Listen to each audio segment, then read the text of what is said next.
Nosotros formamos parte de lo que es la Dirección Sectorial Salud, que hace unos años ha ido teniendo esta transformación hacia un servicio de salud y prevención en el trabajo.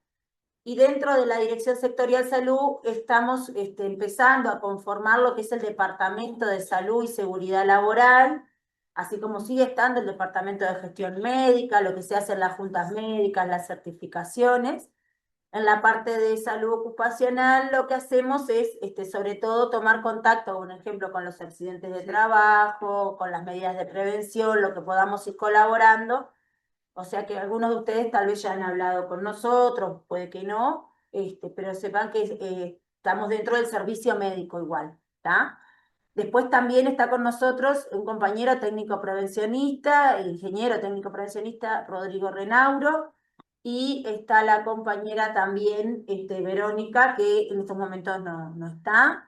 Y bueno, dentro de las doctoras, bueno, está también la doctora Fabiana Carvajal, que forma parte del equipo. Les vamos a contar un poquito la dinámica. La idea es hacer una exposición teórica de algunos de los riesgos que ustedes ya como trabajadores los deben de conocer, pero para que los puedan identificar, agrupar y poder ver medidas de prevención, que es lo más importante que estamos hoy acá, pero ayudándolos a cómo ordenar todos esos riesgos que ustedes ven, cómo nosotros los ordenamos para estudiarlos y también para identificar esos riesgos y las medidas de prevención. ¿Está? Como les decía, si tienen dudas pueden anotarlas en el chat o si quieren, después que terminemos la exposición, vamos a dar un tiempo para las que son dudas, preguntas, pero la idea es para que no se nos vaya trancando mucho la dinámica, es hacer la presentación y después todo lo que ustedes quieran preguntarnos. ¿Está? ¿Anda? No. ¿Comentar algo? Está. Lo primero que vamos a hacer es definir lo que es la salud y el trabajo, reconocer que esto está íntimamente relacionados entre sí, ya que pasamos muchas horas de nuestro día trabajando, algunas personas trabajan 6, otras 8, otras 12, porque van de un lugar a otro.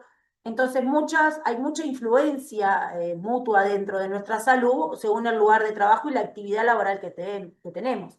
De hecho, es así que hay algunas enfermedades que ya se catalogan como enfermedades profesionales y van asociadas a determinadas tareas que uno hace. ¿Tá?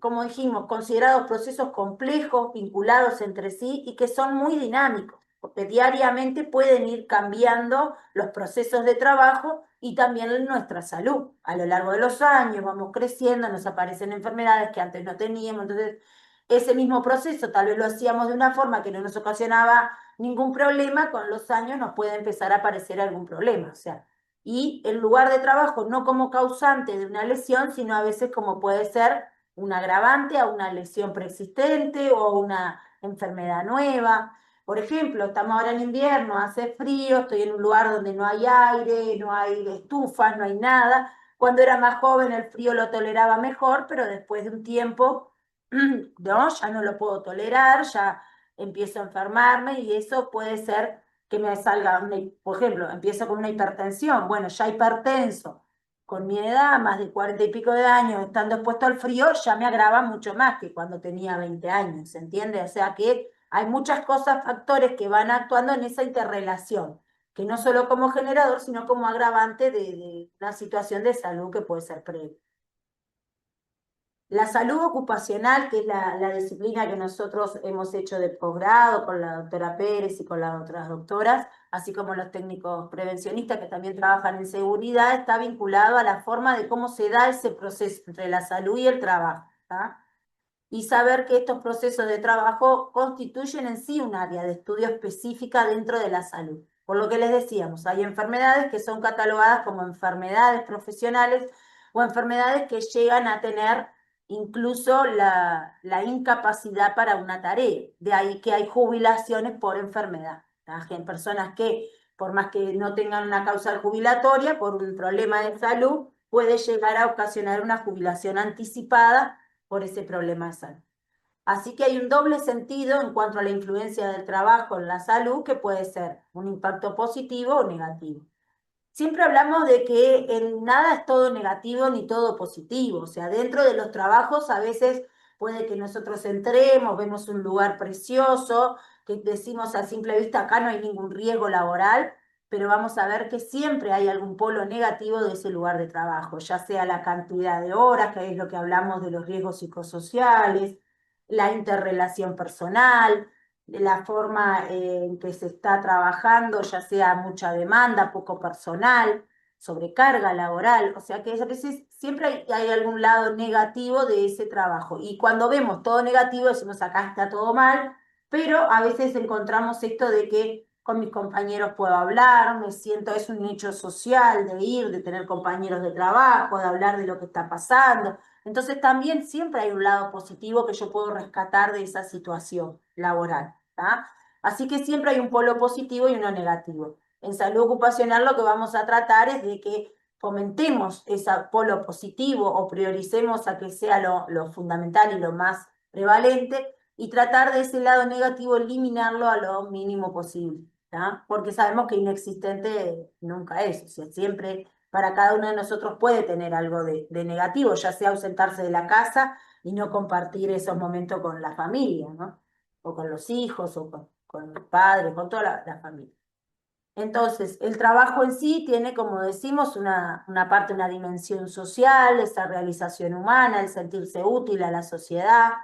De hecho, las personas que están sin trabajar o en seguro de paro muchas veces son los que presentan mayor tasa a veces de depresión, porque no están trabajando, no aportan, le genera, ¿no?, que las deudas, la preocupación de pagar cuentas y no poder hacerlo.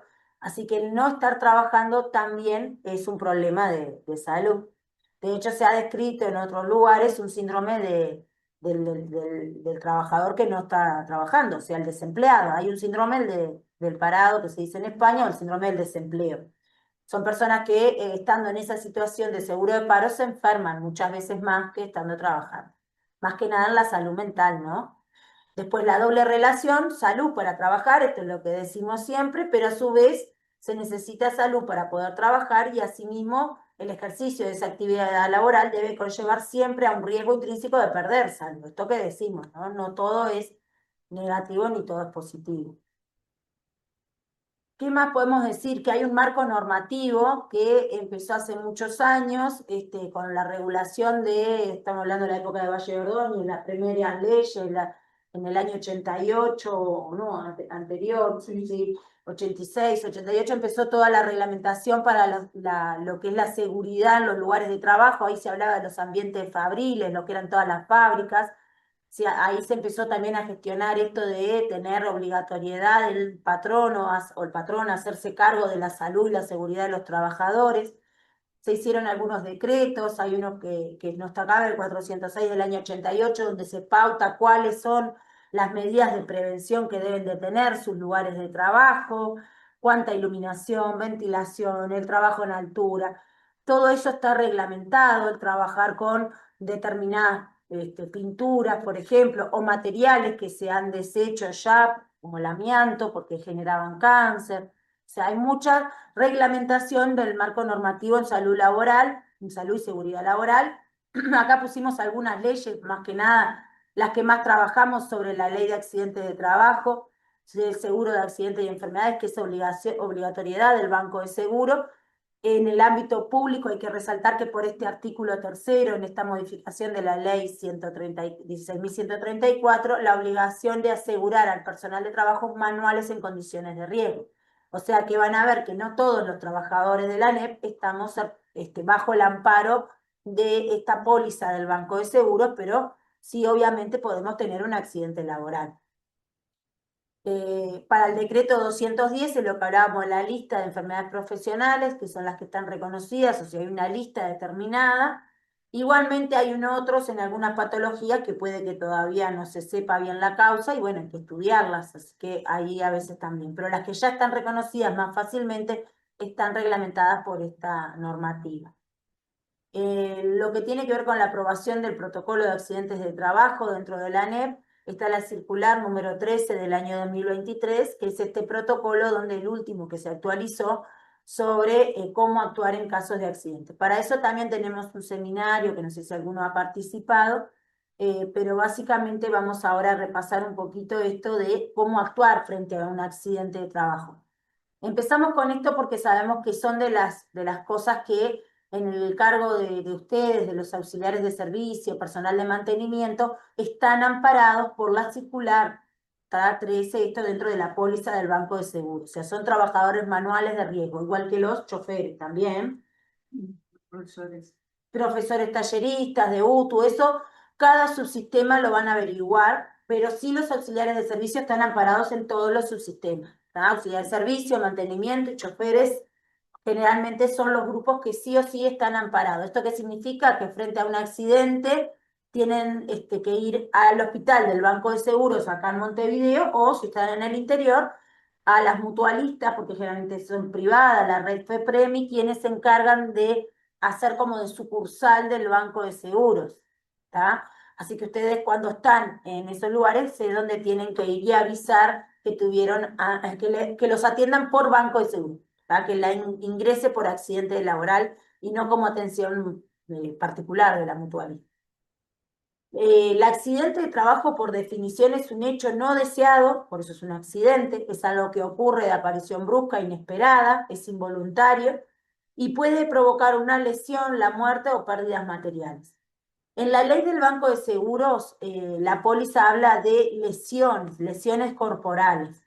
Por eso cuando hay un tema de salud mental, que hoy justamente estábamos hablando, en los hechos de violencia que muchas veces se viven dentro de los centros educativos, si no hay una lesión física, no es que no la cubre el accidente del Banco de Seguros.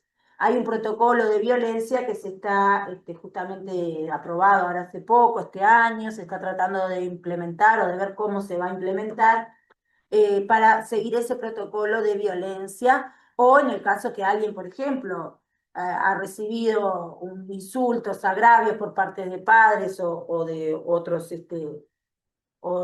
integrantes de la comunidad, ya sean los mismos alumnos, que eso le haya afectado su salud y, por ejemplo, le ha dado crisis de ansiedad, angustia, llanto, etcétera. Bueno, eso no forma parte de un accidente, pero sí de un hecho de violencia, y ahí está el protocolo de violencia para trabajarlo desde ese lugar. El marco legal, como dijimos, de los accidentes de trabajo es la ley 16.074, por lo cual la denuncia tiene que ser obligatoria ante el Banco de Seguros del Estado. Así que para que eso ocurra, lo primero que tenemos que hacer si tenemos un accidente, obviamente, es ver cómo está el compañero, qué es lo que pasó, notificar al superior inmediato, aplicar el protocolo de accidentes que habla de, primero que nada, llamar a la emergencia móvil si corresponde, ¿no? Según el grado de lesión, la atención que necesite médica, o capaz que se puede hacer una curación en el lugar y quiere ir por sus propios medios a la mutualista, puede ir, alguien, por ejemplo, un corte en una mano, tal vez se le hace una curación, alguien que trabaja en cocina, y se va a la mutualista. No precisa llamar a la emergencia, pero igualmente es un accidente de trabajo que requiere asistencia en el hospital del Banco de Seguros.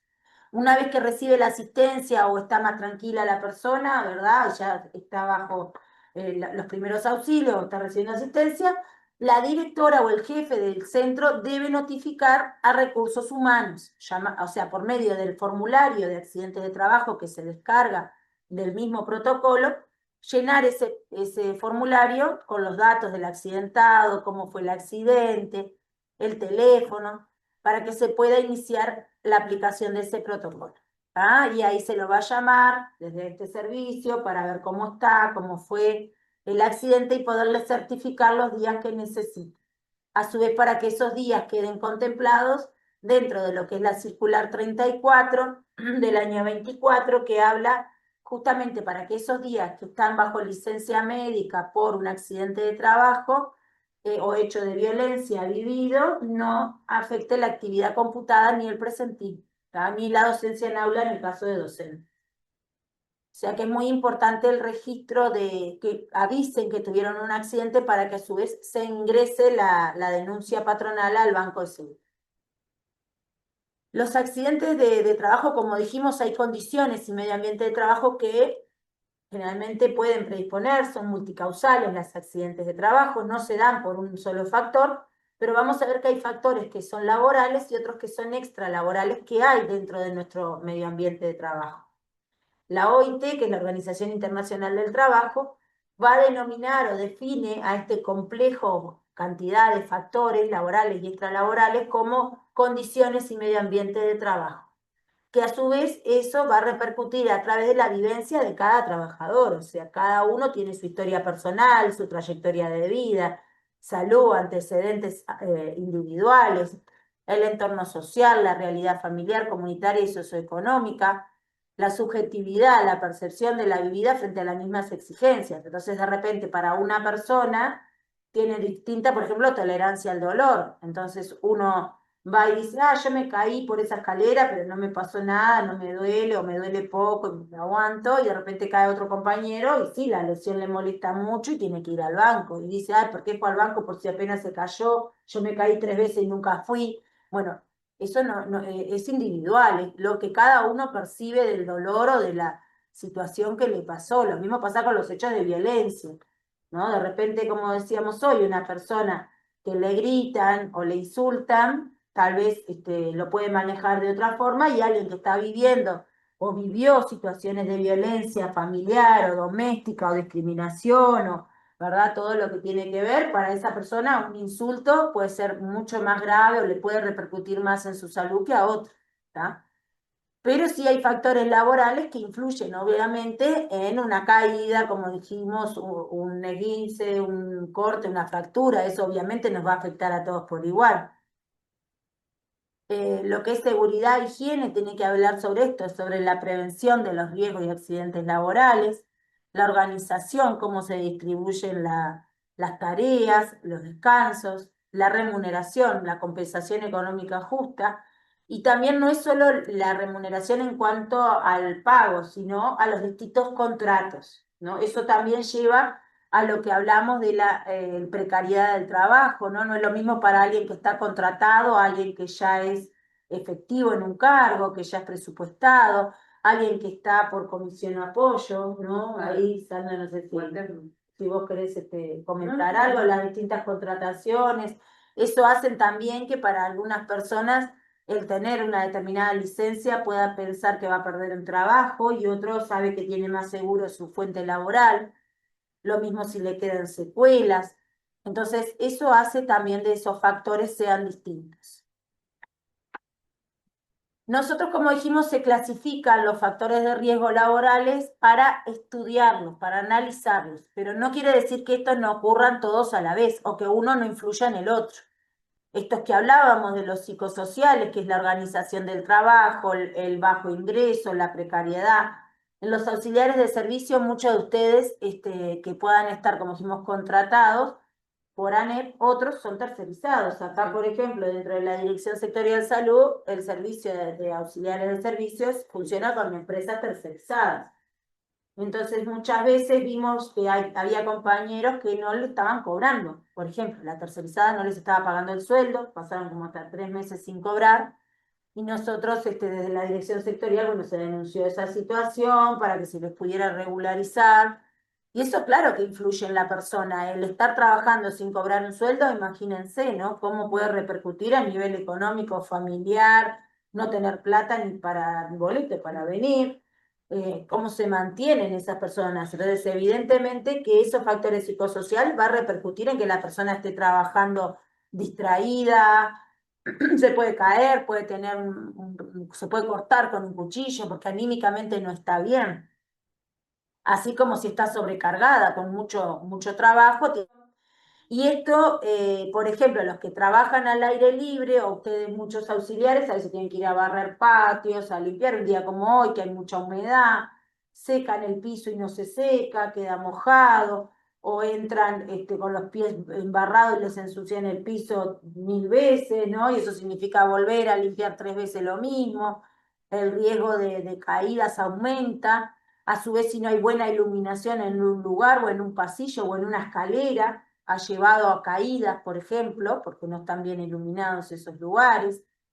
También tiene que ver, como dijimos, la temperatura, mucho frío, mucho calor, ¿no? Si te mandan a hacer una limpieza de un patio muy extenso en diciembre o noviembre, que hace muchísimo calor, o en febrero, que ya vuelven las clases, cuando empiezan a limpiar todas las escuelas a las 12 del mediodía, obviamente se van a fatigar, pueden deshidratarse, pueden tener un shock térmico por exceso de calor, ¿no? O sofocarse. Y eso tiene que ver con el microclima en el cual trabajamos. Hacer una actividad física al aire libre, o sea, a la intemperie, va a depender de los factores climáticos, cómo esa actividad impacta en nuestra salud. Cuanto más esfuerzo físico nos lleve, como les decía, si estamos trabajando en calor, nos vamos a deshidratar más rápidamente. A su vez, los contaminantes que se utilizan dentro de los lugares de trabajo, tenemos químicos que en el caso de ustedes, auxiliar de servicio, mantenimiento, trabajan con muchos productos químicos, no solo productos de limpieza, hipoclorito, formol, hemos visto que hasta ácido le ponen a veces, ¿no? Algunos, para limpiar algunos metales o para limpiar incluso los baños. Eso vimos que en un taller anterior hablaban de eso, ¿no? De que colocaban a veces nafta para limpiar algún piso, que les hacen para, no sé, sacar brillo, creo que a veces lo utilizan, o como limpiezas de fin de obra, ¿no? Desengrasante, pisán, aguarrás, que utilizan para diluir como solventes de pinturas, todos esos productos, incluso plaguicidas que a veces se utilizan para los jardines, ¿no? Para cuando hay huertas o control de plagas que ponen venenos para hormigas, para caracol, para ratas, o sea, todos los productos que manipulan son muchísimos, ustedes conocerán varios de ellos, y ahí los riesgos químicos están presentes, no solo en forma, como dijimos, en granos, en polvos, sino también en forma de gases, que a veces tienen olor fuerte y se pueden identificar, y otros gases que a veces el olor es mínimo y no se perciben, pero son igualmente peligrosos para nuestra salud. Después tenemos los contaminantes físicos, basados principalmente, hablamos de ruido y vibraciones, los riesgos biológicos, que tienen que ver con virus y bacterias. Las vibraciones, por ejemplo, pueden ser particular o parciales o de cuerpo entero. Las de cuerpo entero son las que están asociadas a los que trabajan en tractores, en vehículos, ¿no? En un auto, en una camioneta, camioncitos, ómnibus, todo lo que manejan dentro de la NEP, así como les decía, los tractores en las escuelas rurales, tienen diferentes vibraciones y también depende del automóvil, qué tan viejo es, cómo está la amortiguación, el mantenimiento, cómo está todo eso del vehículo. Y los que son vibraciones parciales, o pueden ser, por ejemplo, una moladora, un taladro, que la vibración va a estar más que nada a nivel de los miembros superiores, por ejemplo, porque lo agarran, pero hay otros martillos hidráulicos o algo que pueden vibrar todo el cuerpo de la persona. Y eso genera también microlesiones por traumatismos internos y pueden llevar a problemas de tendinitis, problemas en el caso de las vibraciones del cuerpo entero, afectar la columna, etcétera. Los virus y bacterias, así como los hongos, se vio más que demostrado durante la pandemia, donde el papel, acuérdense de la auxiliar de servicio, quedó totalmente en evidencia la necesidad y la importancia de la tarea que realizan en cuanto a mantener un lugar apto para poder ir a estudiar los chiquilines, los docentes trabajar y todos poder trabajar en él. ¿No? Cuánto influía el tema del riesgo biológico en ese momento para las distintas personas. Incluso se vio personas más vulnerables a tener con el mismo virus una reacción desmedida o aumentada por una vulnerabilidad. Era quimioterapia, estar usando inmunosupresores, prednisona, algunas enfermedades cardíacas, ¿se acuerdan? Todo eso habla que si bien ahora sigue estando el COVID, estamos vacunados, hay gripes, hay muchos cuadros gripales que, ni que hablar, que si no hay buena ventilación en un lugar y no hay una buena higiene, pueden aparecer todas estas otras enfermedades que se vayan contagiando por el resto de los trabajadores. Así lo mismo que los virus que traen las plagas, como dijimos, ¿no? Ratones, vamos a ver acá un ejemplo de antivirus, del hantavirus, pero también la leptospirosis por las ratas, y bueno, todos los que trabajan con animales que tienen mucha zoonosis ahí en las escuelas agrarias también. La carga física está relacionada a las exigencias corporales de las distintas tareas, por ejemplo, puede ser la manipulación manual de cargas, el llevar cosas, ¿no?, pesadas para un lado, para el otro. Los movimientos repetitivos son aquellas tareas que tienen un ritmo muy alto de trabajo, como en líneas de producción, o también a veces el barrero, limpiar el piso, por ejemplo, grandes superficies, de estar todo el día haciendo esa misma tarea, los vidrios. No es que sea repetitivo en sí, porque uno lo puede hacer más lento, más rápido, sino que a lo largo de la jornada laboral o en los días también ese movimiento se vuelve repetitivo y va acumulando micro lesiones o lesiones de tendinitis. ¿Ah? Los psicosociales ya hablamos y los factores ambientales son globales y externos. Por ejemplo, condiciones del entorno general del trabajo. Esto, ¿dónde está inserto ese lugar de trabajo? Puede haber contaminaciones ambientales que tienen que ver con, por ejemplo, los suelos, ¿no? El plomo, los que están cerca, me acuerdo del tema de las canteras, ¿se acuerdan digo, las canteras, las curtiembres, todo lo que era acá, por ejemplo, en Paso Molino, cerca de alguna fábrica, lo vemos en las escuelas rurales que están cerca a veces de algunos molinos y está el tema de los polvos, los aerosoles que vuelan, cuando hacen una fumigación, que pasan y fumigan cerca de las escuelas, el uso de plaguicidas, o sea que los entornos ambientales que influyen, ¿tá? Y que hay factores de riesgo de carácter ambiental, o sea, contaminaciones ambientales que también obviamente van a repercutir en los que trabajan ahí. Sonoro. Y sonoro también, contaminación sonora fuerte. Todos estos, como dijimos, van a estar interrelacionados. Así que en los ambientes de trabajo pueden existir, como vimos, distintos riesgos y peligros. El peligro es una situación, una condición o una sustancia química que es peligrosa, como dijimos. El hipoclorito es una sustancia de las más comunes utilizadas, ustedes en la tarea de auxiliar, como limpieza y como desinfección, pero el riesgo de que yo tenga un accidente con ese hipoclorito va a depender de cómo lo manipule, si está identificado. ¿Yo puedo trabajar con hipoclorito y no tener ningún problema de salud? Sí, depende cómo yo tenga identificado, por ejemplo, ese producto con la concentración a la que la estoy usando. Acá pone el ejemplo de una escalera, ¿no? O sea, la escalera de por sí, el subir a una altura, ya es una situación peligrosa.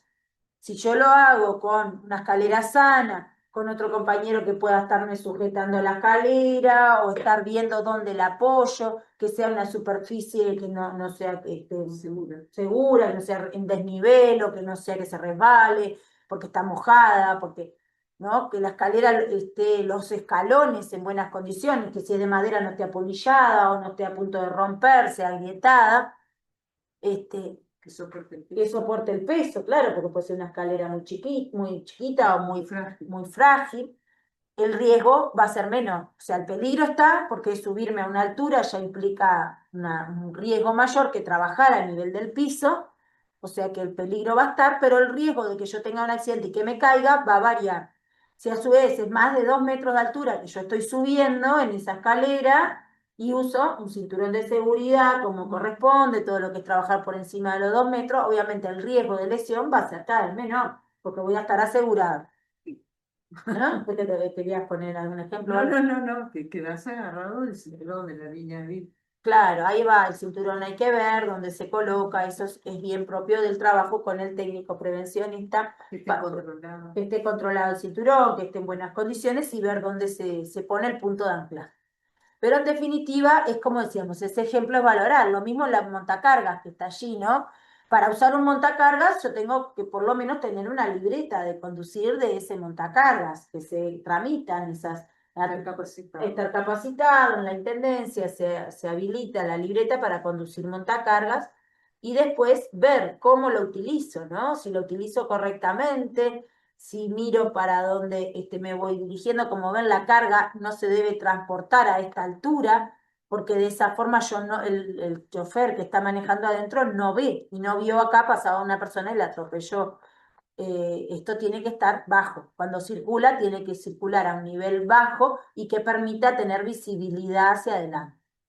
En las tareas de auxiliar de servicio, como dijimos, ¿no? Lo mismo, tiene que ver cómo está señalizado, por ejemplo, que está haciendo la limpieza, tiene un delantal, tiene protector ocular, si está haciendo fragmentación o está trabajando con algún producto que pueda salpicarle, claro, a los ojos, puro, ¿no?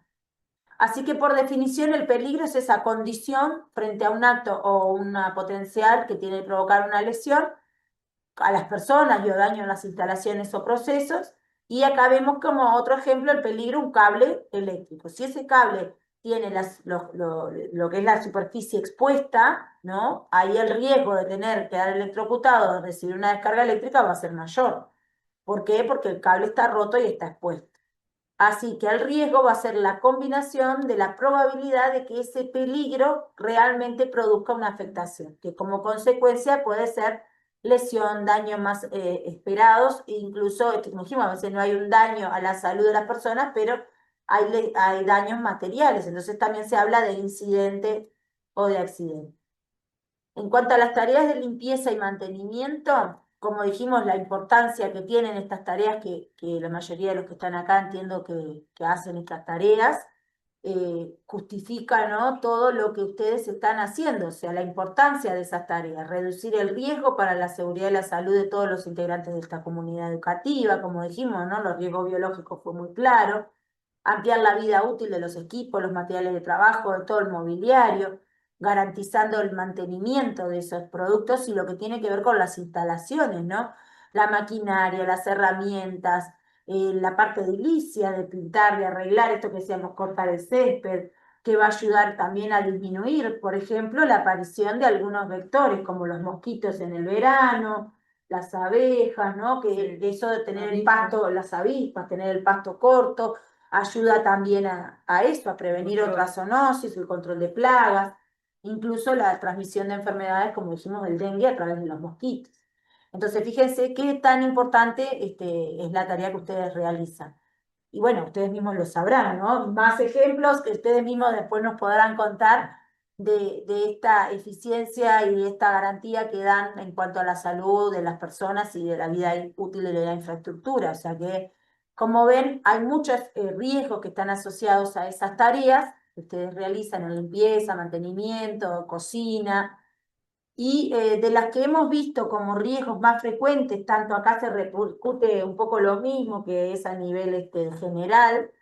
La primer causa de accidentes laborales son los riesgos de caídas de las personas de distintos niveles. Algunos puede caer desde su propia altura porque trompezó con una baldosa rota o porque había una irregularidad, un sobrenivel, una escalera, como decíamos, ¿no?, que no tiene, un día como hoy, de mucha humedad, que está lloviendo y no tiene cinta antideslizante o no tiene nada de agarre, digamos, y se resbala la persona, el calzado que utiliza, o sea, hay muchos factores que influyen en las caídas, que sigue siendo esa primera causa de accidente. En segundo lugar, los golpes, los traumatismos por cosas que nos pegamos contra cosas, o sea, generalmente, y el cortes, que están también más que nada asociados a la cocina, ¿no? El manejo de la cocina, que a veces son lugares pequeños o están trabajando muy rápido, que tienen que hacer, ¿no?, las tareas, y las cuchillas, lo que tiene que ver con elementos cortantes. Sí. Una cosa, es a veces cuando trasladan una bolsa de residuos al lugar donde se destina esa bolsa, a veces va más preparado el contenido del sentido que hay o una lata o un pedazo de vidrio que se encuentra pegado al nylon que contiene. Y me ha pasado atender acá, ¿verdad?, que han venido con cortes importantes que requirió la sutura pertinente y el periódico terapia y demás, porque lo apoyan en el traslado por ser muy pesado y no fraccionar sobre la pierna o la otra, y surge el corte y su complicación, que serán asistidos en el banco de seguro.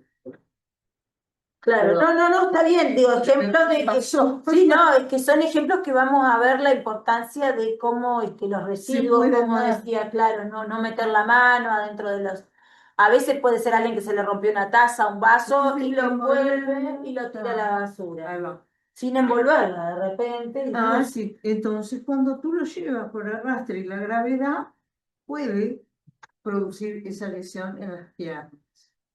Y ser molesto, invalidante, puede afectarse según el terreno que tenga una persona, un diabético, en fin. No, está bien, lo vamos a ver ahora cuando hablemos de la limpieza, de la importancia de ese cuidado, ¿no?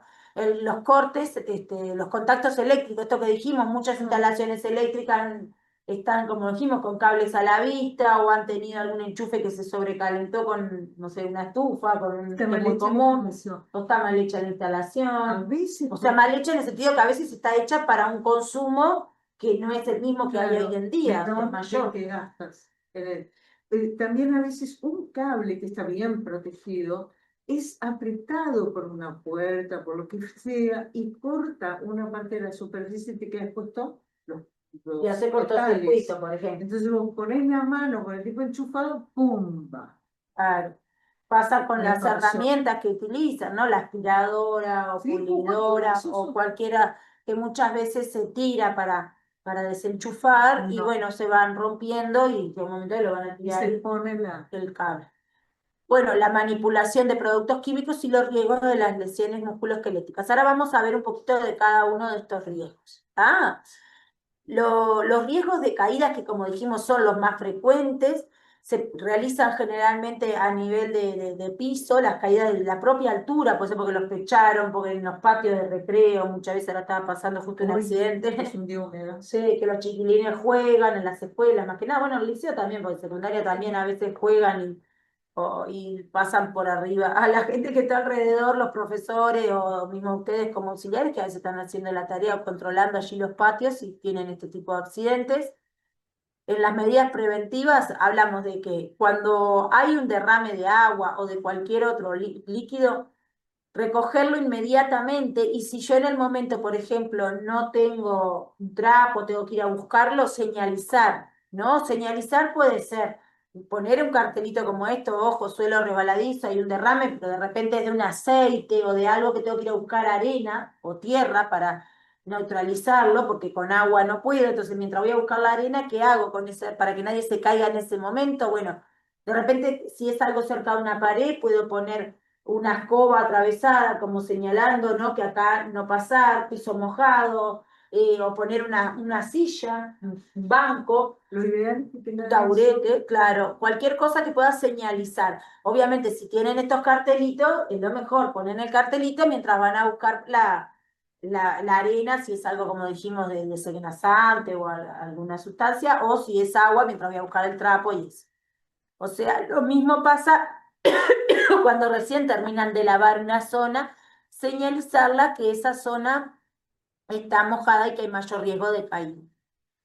Después, evitar que toque los cables, o sea, lo que hablamos cuando están pasando en lampazo, a veces, si hay además un cable de esto que dijimos, que está con los cables para afuera o algo, pasa cerca de un enchufe, lo toca o de un cable, puede quedar electrocutado. Digo, hay muchos palos a veces que son metálicos, son de aluminio, ¿no?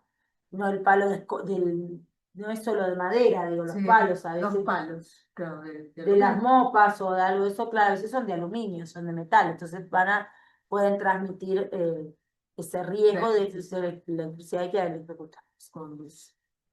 Muy bien. Después tenemos que los riesgos de las caídas y la prevención, dentro de otras cosas que podemos tener en cuenta, es el calzado de seguridad. Como dijimos, el calzado de seguridad debe ser provisto por la misma institución, sé que a muchos no se lo dan con las carencias que tiene ANEP, en otros lugares sí, desde la salud ocupacional obviamente que promovemos que les den a todos calzado de seguridad, porque ahí estamos justamente asegurando que ese calzado cumpla ciertos requerimientos que van a ayudarles a prevenir un accidente, como puede ser un resbalón, o que si están trabajando en la cocina no se les caiga agua caliente en el pie y eso los pueda quemar, o si están con un carro, ni que hablar en los talleres, con amoladoras, con cosas que pueden generar cortes, lesiones severas, productos químicos que puedan caer, ácidos o solventes. Entonces esas botas o ese calzado de seguridad tiene que ser de cuero preferentemente para ser aislante de los materiales que puedan caer, como dijimos, agua o algunos productos químicos.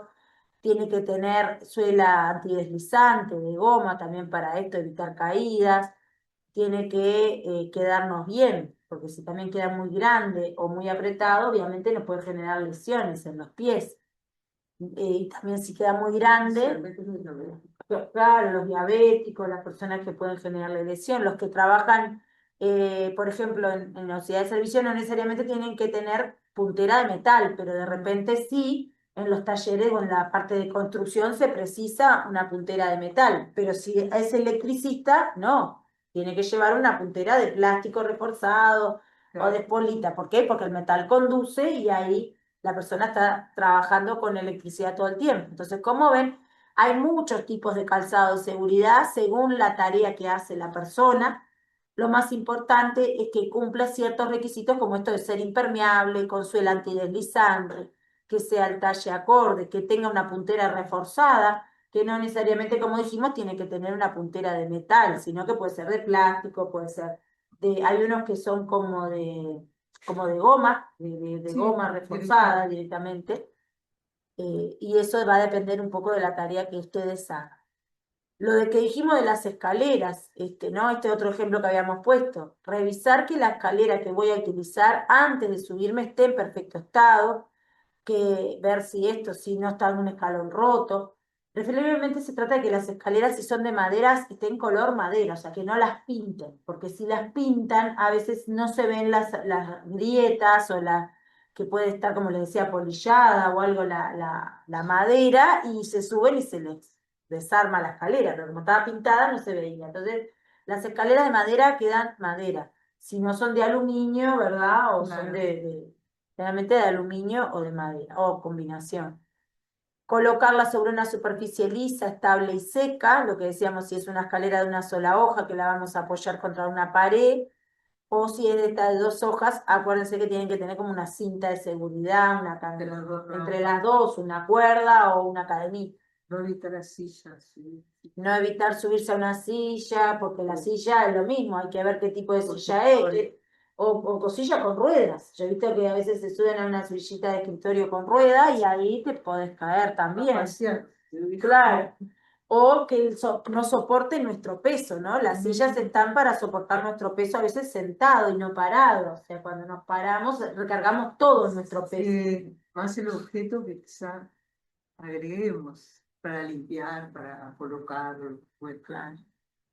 Y en el caso que suba o baja las escaleras, siempre de frente a los peldaños, con las manos libres de objetos para sujetarse. O sea, si tiene que llevar cosas, vieron que a veces se ponen como un cinturón donde van calzando, allí van sujetando los productos, por ejemplo, las herramientas.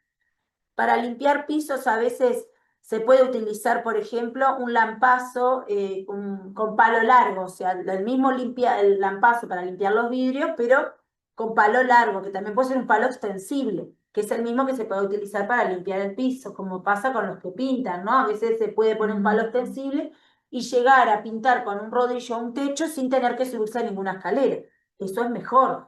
El peligro, acuérdense, el subirse a una altura, cualquier tipo de escalera, ya es más peligroso que si yo estoy trabajando a nivel del suelo. O sea que si puedo trabajar a nivel del suelo, mejor.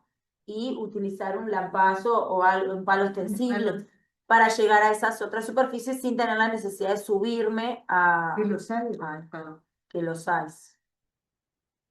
El riesgo eléctrico, como dijimos, tiene todo que ver con esto de las instalaciones, el uso de muchos alargues y también esto de que muchas escuelas o centros educativos tienen años de construidas. Fíjense que hace 20, 30 años atrás, pienso, no existían ni las computadoras, capaz, por 30 años, 40 años atrás, o había alguna que otra computadora. Hoy por hoy piensen por cada persona cuántas cosas enchufamos, ¿no? El celular, la impresora, la computadora, cargamos los celulares, los parlantes, todo se carga, cafetera, la caldera para el mate, ¿no? Cada vez se maneja hasta los autos, bueno, ahora cada vez son eléctricos, también se conectan a la electricidad doméstica muchas veces, pero la potencia, el nivel, el grado de potencia que hay, la contratación para ese lugar, comentar eso. Que tiene cierto límite, entonces nosotros, bueno, sin conocerla, sobreestimamos de que nos va a rendir y bueno, nos exponemos a un riesgo importante como es un paro cardiorrespiratorio por una descarga. Sí, o un incendio, ¿no? Muchas veces las causas de los incendios empiezan por las instalaciones eléctricas, creo que son una de las primeras causas. Tiene que ver, ahora en invierno hace frío, como decíamos, hay estufa, por todos lados, o los caloventilador, ¿vieron esos chiquitos que se pone, por ejemplo, hay un aire acondicionado en una oficina, pero a su vez igual ponen una estufita para los pies.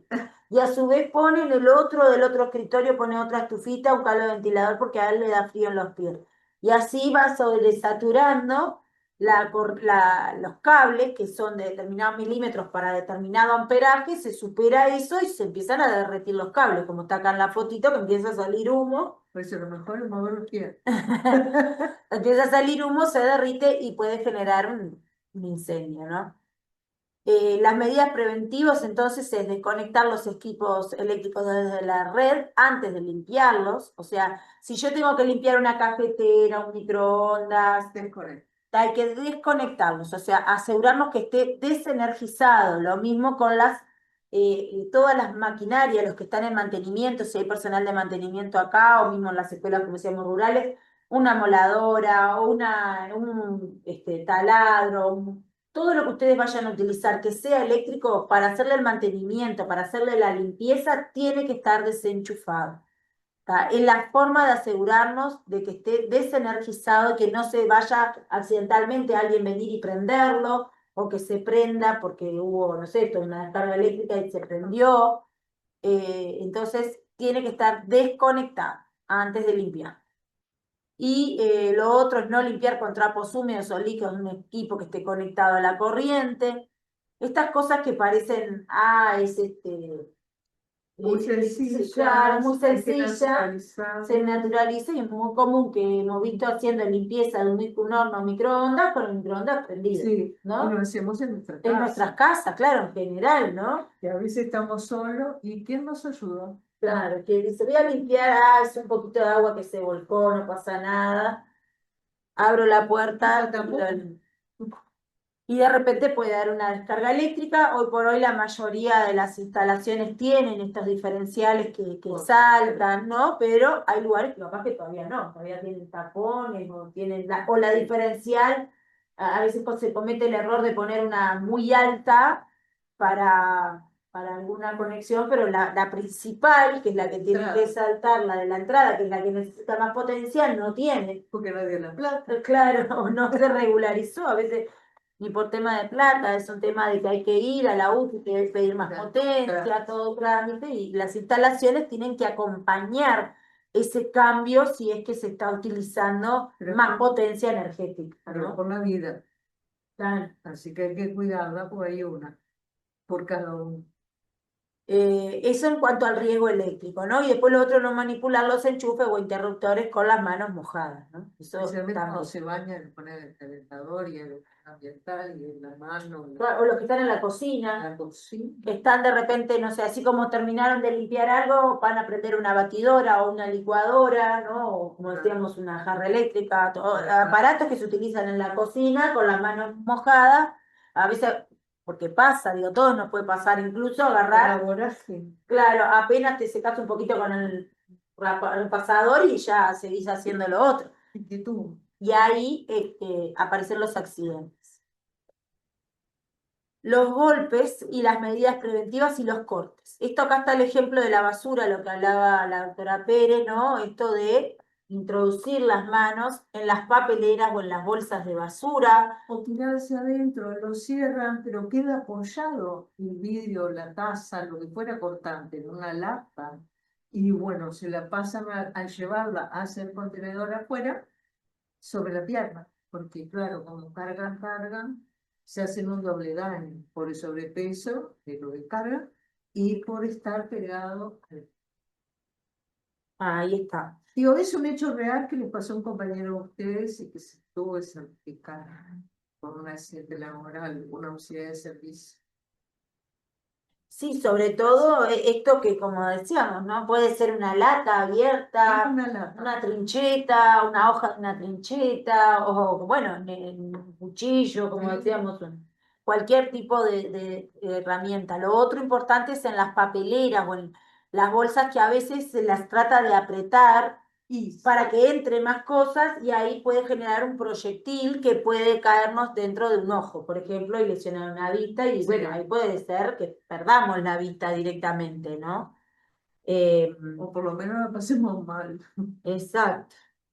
Eso es justamente una de las cosas que hacemos hincapié, por eso el uso de los guantes que sean resistentes al corte, con bordes afilados, recoger cristales rotos y cerámicas, ¿no? Porque sí, hay guantes también de distintos tipos. Claro, Tenemos guantes anticorte, guantes que, como decíamos, si están trabajando con electricidad, tienen que ser que no adelante con goma, claro. claro, con goma, para que no justamente manejemos la electricidad. Si está haciendo un trabajo en taller de carpintería, por ejemplo, capaz que uno de goma se le engancha con algo, entonces necesitan unos que son con más como de cuero. Hay otros que, por ejemplo, los que trabajan haciendo alguna tarea de faena con animales o algo de eso en escuelas rurales, tienen unos que son anticortes, que son como una malla metálica para evitar justamente los cortes de las manos, Como ¿no? la pesca. Claro, en la pesca o en las cocinas, también los hornos eléctricos, los hornos que son caliente eléctrico común, están los guantes como esas manoplas para tomar las cosas calientes, para evitar la quemadura, porque si la agarramos con, claro, de silicona o de tela, de goma, o de la, sí, porque hemos visto acolchonado, ahí va esos, porque ¿qué pasa? Hemos visto acá muchos accidentes en cocina que al sacar una asadera de un horno, por ejemplo, la agarraron con dos repasadores, uno se le resbaló y terminó cayéndole no solo el golpe, sino la quemadura con eso caliente. Entonces ahí es muy importante esos guantes o esas manoplas para el calor, para que no se le caigan. Perdón, Sí. apoyen esa fuente caliente, que sea de cerámica o de vidrio, hasta que se enfríe. O sea, mientras tanto sirven todo lo que deben hacer, pero sobre una madera, porque se lo colocan enseguida, el contenedor de limpieza, como es no me sale, la bacha, ¿no? La Sí. pileta, se puede partir y te salta vidrios por el impacto, el cambio de temperatura, por experiencias propias. Sí, claro, nosotros lo conocíamos, haciendo todo nos puede pasar en la vida diaria de nuestra cocina, pero la asadera y te lastimás todo. todo. Y más ustedes que en las escuelas a veces cocinan a grandes cantidades, son muy pesadas las ollas, las asaderas, no es como uno que en su casa de repente cocina para 2, 3, 4 personas, pero a ustedes, obviamente Son las cientos. dimensiones son cientos y son grandes las ollas, entonces toda esa manipulación de cosas pesadas De apresurado. y rápido, claro, pueden llevar a que se les caiga y tener, bueno, un golpe, un traumatismo o un corte, ¿verdad? Una quemadura, que también son de las cosas más comunes. Que se les caen los derrames sobre las piernas, las quemaduras, muchas veces estaba colando los fideos, o tocar, sí, el borde del horno. Está mal organizado el lugar de trabajo, entonces va con los compañeros.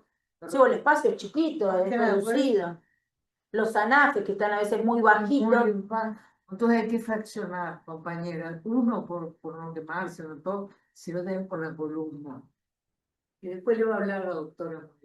Sí, vamos a seguir acá las dos viendo estos temas.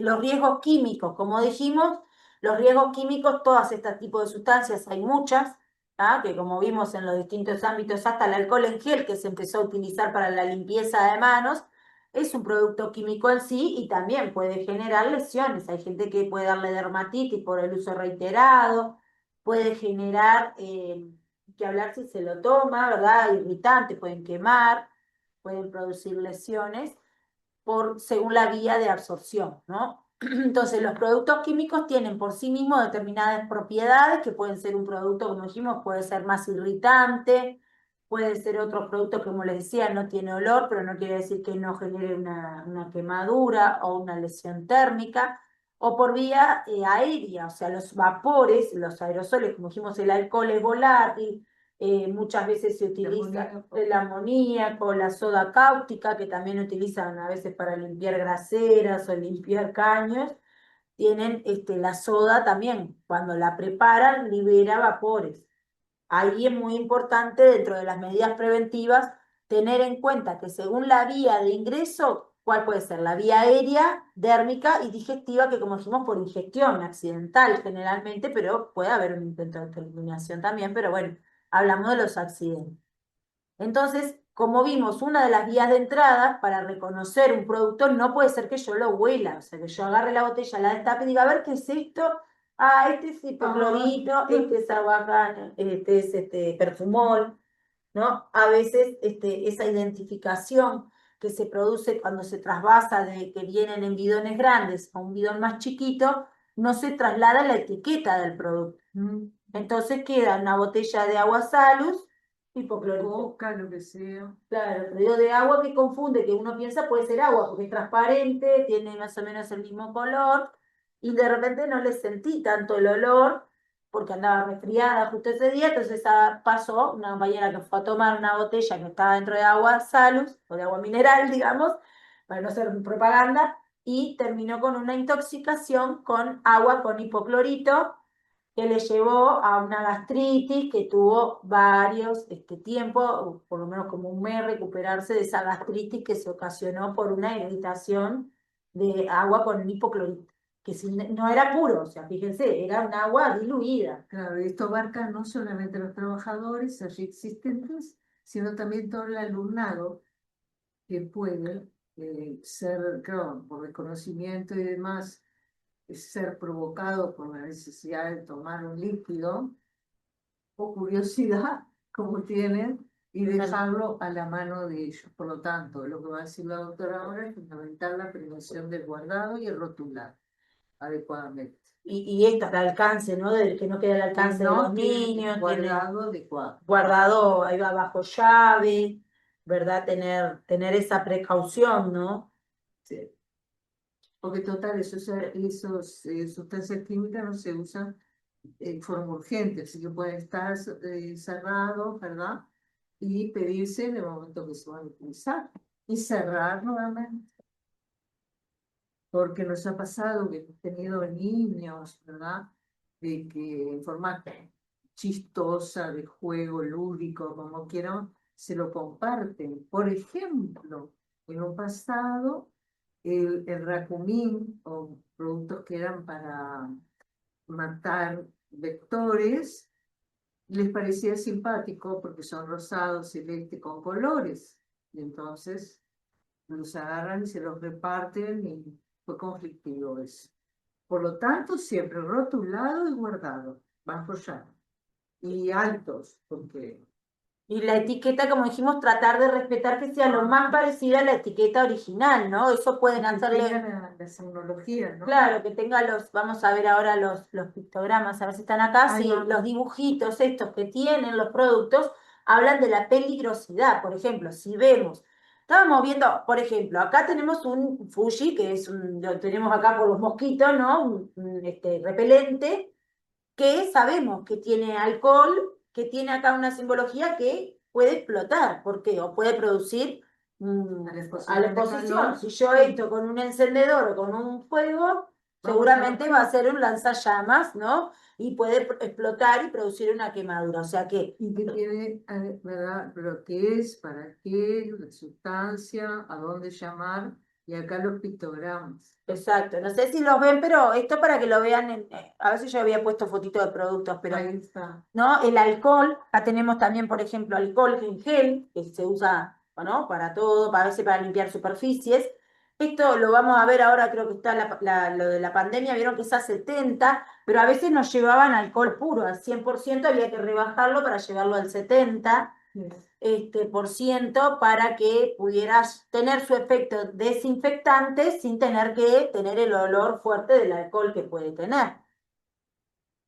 Y respetar, como decíamos, la cinta, la etiqueta. Si yo tengo un producto que voy a fragmentar, porque como decíamos, vienen bidones muy grandes, bueno, sacarle una foto de repente a la etiqueta, imprimirla en la escuela mismo y pegársela, sería lo ideal.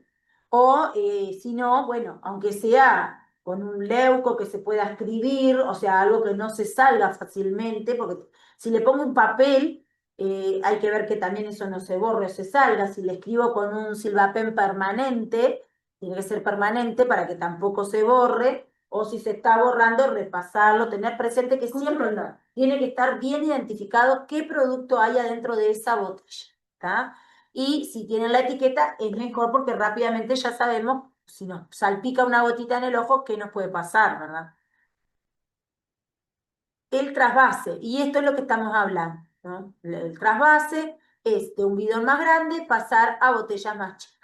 A su vez, ¿cuál es lo otro? Como dijimos, la vía aérea, o sea, que este trasvase sea hecho en un lugar ventilado, puede ser al aire libre, en un patio o una ventana, si tienen. ¿Por qué? Porque en el momento que estoy haciendo el trasvase, los productos, como dijimos, pueden venir puros o lo tengo que preparar y diluir, me puedo intoxicar si es un lugar muy pequeño y poco ventilado, llevando incluso a tener un desmayo, la muerte, ¿no? Una complicación mayor. Una complicación muy... Que deje cicatrices en la vía respiratoria, después tengamos complicaciones. Aún más si el trabajador ya es un asmático, un alérgico, ya tuvo otra lesión.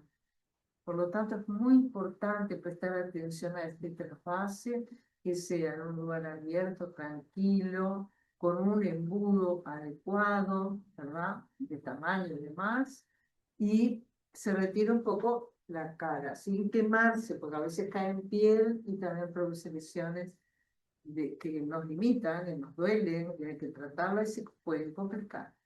Porque como siguen en la actividad de la limpieza, evidentemente como es una ampolla por una quemadura, nunca tarda inmediatamente, como 7 días toda lesión, sino que vuelve a reaparecer la ampolla, las lesiones.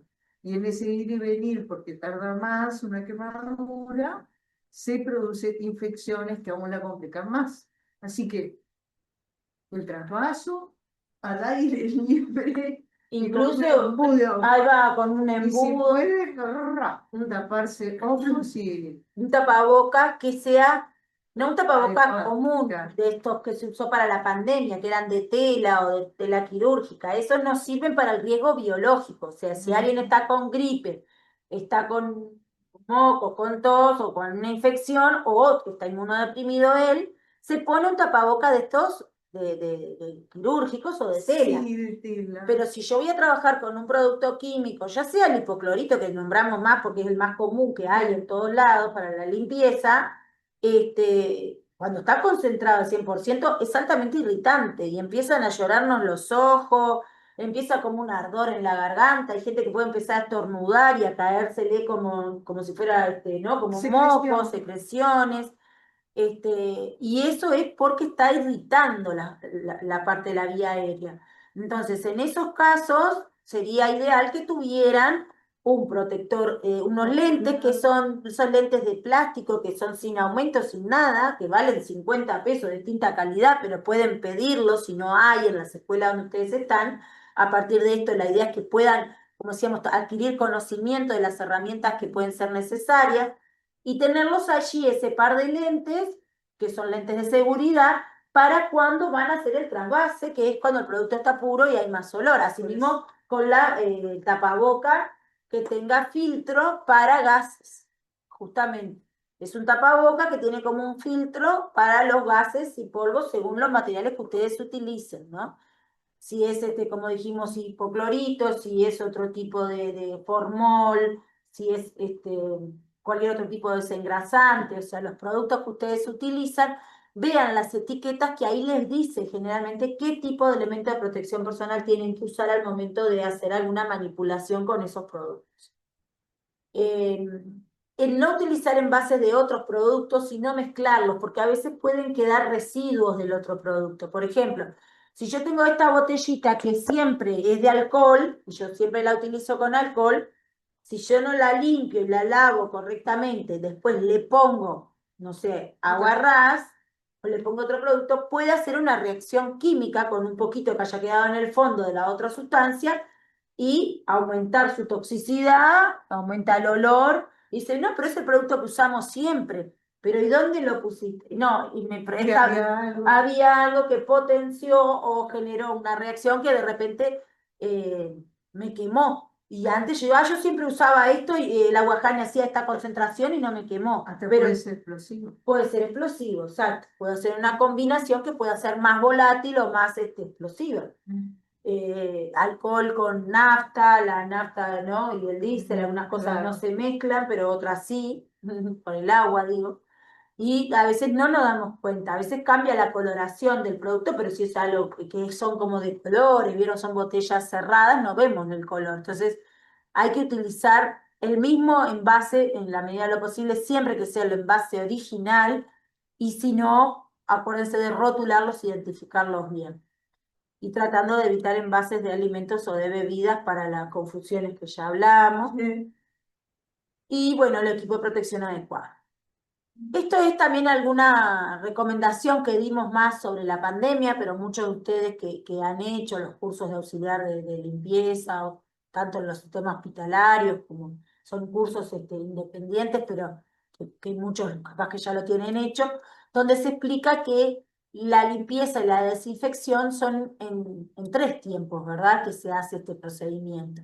Primero hay que limpiar, ¿y por qué? Porque si vamos a agarrar, para nosotros querer desinfectar las superficies de alto contacto, ¿se acuerdan lo que eran, por ejemplo, lo de las escaleras, el pasamanos de la escalera, las puertas, de los picaportes de las puertas, las mesadas o de superficies de alto contacto y no lo limpiamos previamente? Si yo les paso solo el alcohol, obviamente donde haya un poquito de tierra o haya un poquito de grasa, no llega a actuar el producto. Entonces, en realidad no desinfectamos.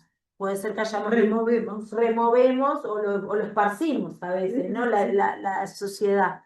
Entonces, primero hay que limpiar, porque limpiar con agua, con jabón, muchas veces limpian los pisos, ¿no? Con agua, con jabón, y después se debería, o en los baños, que es otra de las cosas que se hace más la desinfección, es limpiar primero con el agua, con jabón, eso reduce la cantidad de gérmenes y de la propagación, y también libera todo esto, los grasas, las suciedades, el polvo, y después de que se limpió, se hace la desinfección. Hay distintos productos químicos, como dijimos, aprobados. En muchos lugares se está usando el amonio cuaternario, a partir del COVID se empezó a usar mucho. También hay que ver, porque el amonio cuaternario no tiene de repente ese olor fuerte del hipoclorito y es mejor en cierto sentido, porque disminuye los efectos irritativos y de quemaduras que pueden aparecer.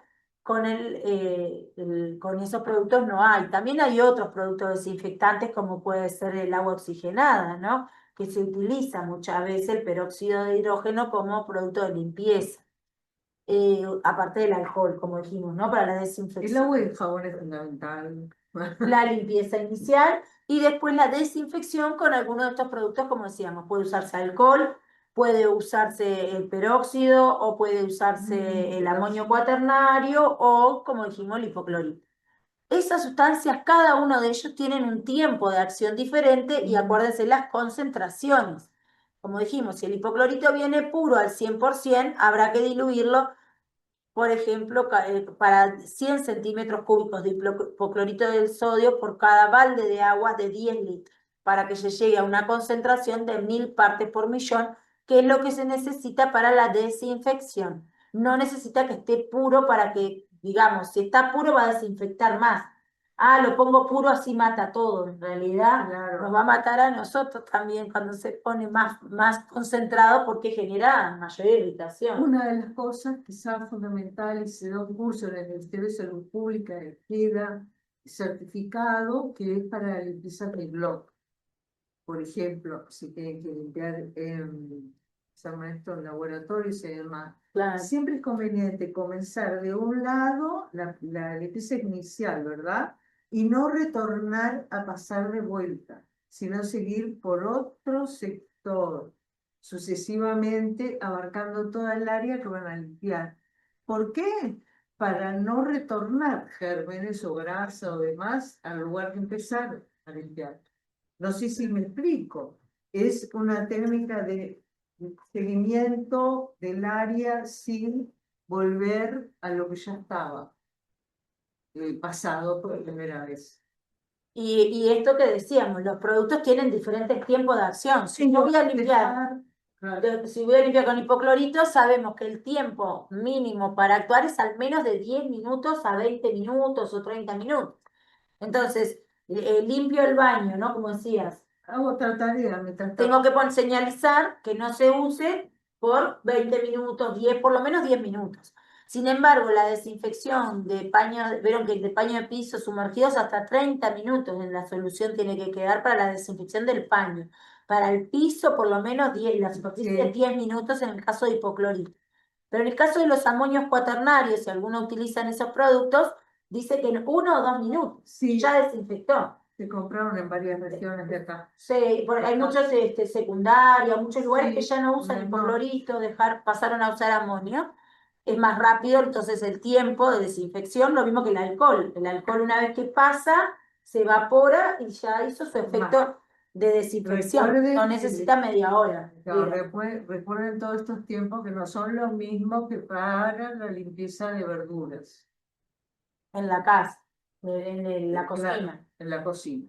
Ojo, porque es Es distinto, unas gotitas, tenés que menos aplicarlo. dilución. Ahí está una cucharadita de café por litro, de café chiquita, ¿viste? Por litro de agua, 20 minutos, se deja sumergido en las verduras, ¿verdad? Y después se Enjuaga. enjuaga y se deja, digamos, drenar toda esa. Tengan Bien. cuidado con eso, ¿no? De no olvidarlo. Es distinto para la alimentación que para los pisos, superficies, en fin. Esto es como para recordar la higiene de las superficies de alto contacto, ¿no? Como dijimos, los baños, bueno, los cubiertos. Fíjense los celulares, los llaves de luz. Obviamente no vamos a pedir que laven la llave de luz, como se llama, con un paño mojado. Ahí hay riesgo de electrocución. O sea, Generalmente se le pasa un poquito de alcohol que uno tocará los cables, ¿no? Y apagarlo, por supuesto. Y ah, después se espera la evaporación unos minutos y pimba, se prende otro. incluso en las oficinas para la limpieza de los aparatos en sí, como lo que es los teclados, las computadoras, ¿no? Esto que muestra acá, o los teléfonos, se utilizaba otro tipo de alcohol, el alcohol Sí, menos, isopropílico, que es uno que se evapora más rápidamente que el alcohol común de limpieza de las manos, ¿no? El alcohol al 70, para que justamente no dañe a los teclados o las computadoras, o sea que hay un alcohol que se utiliza. Lo mismo que los productos que se utilizan para brillo, ¿no? La cera puede ser líquida, puede ser en aerosol, puede ser en sí, crema, en sí, cera hay en crema. crema común. Eh, y Es bueno, bueno que siempre el puesto de trabajo lo mantengan limpio.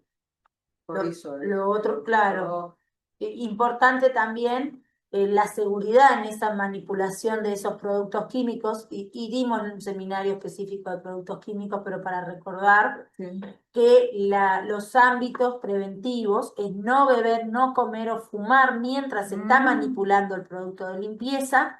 Así, posteriormente de que yo termino de fragmentar o de lavar, de limpiar todo, lavarme bien las manos, al sacarme los guantes, y si se le quedó grande el guante, por ejemplo, les pasa agua para dentro del guante, inmediatamente sacarse el guante, lavarse la mano y tratar de darlo vuelta, secarlo al guante antes de volver a ponérselo. Porque si yo me sigo trabajando con ese guante empapado en agua, con hipoclorito, con soda, con lo que sea, cuando termina la actividad, que puede haber pasado 1 hora, 20 minutos, media hora, ya me quemé y literalmente vemos quemaduras por contacto directo con productos me quedó mojada la mano adentro del guante, que seguí trabajando con ese guante lleno del producto químico y siguió absorbiendo la piel el producto. Entonces, cuando se lo sacó, ya tenía una quemadura importante. Así que lavarse bien las manos para eliminar cualquier resto de producto que pueda haber quedado. Y cuando vaya a esto, como decía, mantener el mm, lugar de comida, donde es lugar de descanso, también libre de la contaminación de cualquier producto. O sea que muchas veces vemos que donde almacenan los productos, por ejemplo, tienen como un cuartito que ahí también comen y todo, ¿no? O sea, no, comparte claro, tienen esa tarea. que ir a comer al lugar que corresponde. Debe de haber A un un lugar. comedor, Sí, o si no hay un comedor, no sé, en un salón, en una oficina, pero no en el mismo lugar donde están almacenados los productos. ¿Cuál sería ese lugar de lactancia?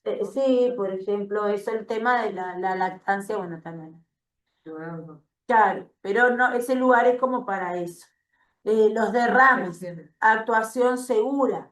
Recoger el derrame, bueno, esto ya lo dijimos, con materiales absorbentes como la arena. Si se cae, por ejemplo, en una cocina donde puede caer aceite, es común que puedan tener un balde con arena, por ejemplo, o con tierra en su defecto, si no tienen arena, para echar sobre, para que se pueda absorber ese producto y después, cuando se absorbió, lo puedo retomar, o como dice allí, acerrín, ¿no?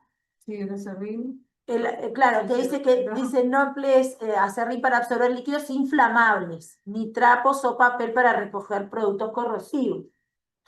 Además de que me tengo que poner un guante, acuérdense, ¿no? O sea, porque a veces puede pasar que le tiro el trapo arriba para que lo chupe, ¿no? Si es un producto corrosivo, y cuando lo voy a agarrar con la mano al trapo, si no tengo puesto un guante, me quemé toda la mano.